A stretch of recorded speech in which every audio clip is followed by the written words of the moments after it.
I'm working with Motivate Canada. Yeah, what is that? Motivate Canada. It's a cool organization. It's a youth supporting youth, and youth between the ages of 16 to 28, 29.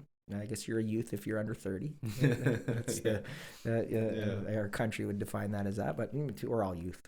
Sure. I'm 51 years old and I'm still involved in this organization on and off for years. So it started off as an athlete's assistance bureau, speaking bureau actually for public speaking for Olympic athletes, and that's where I first popped into this scene 20 plus years ago to go talk to kids in schools to tell stories about goal setting and pushing through adversity in classrooms, in full school settings, in assemblies, and then that morphed into not just wrestlers doing it, but a whole bunch of Olympic athletes in different sports doing it, and we called it the Esteem Team Association. Nice. Okay? Nice, yeah. Yeah, and then that eventually the Esteem Team program and the association itself morphed into several different programs. One called, and now the organization is called Motivate Canada, and that underneath that umbrella, you have the Esteem Team.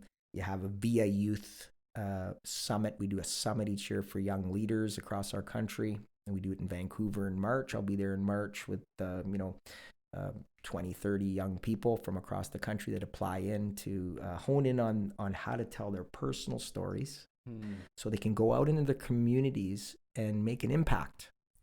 With some of the big goals that they may have to build infrastructure and programming in their communities.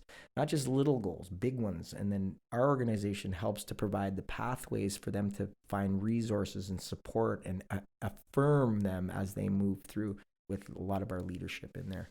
Wow. But it's essentially the summit is built upon the youth that were at the last summit.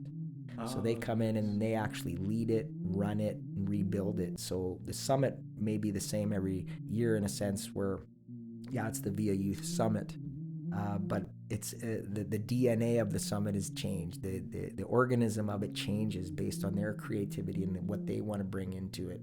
And then us old guys kind of sit back and support and affirm from the side.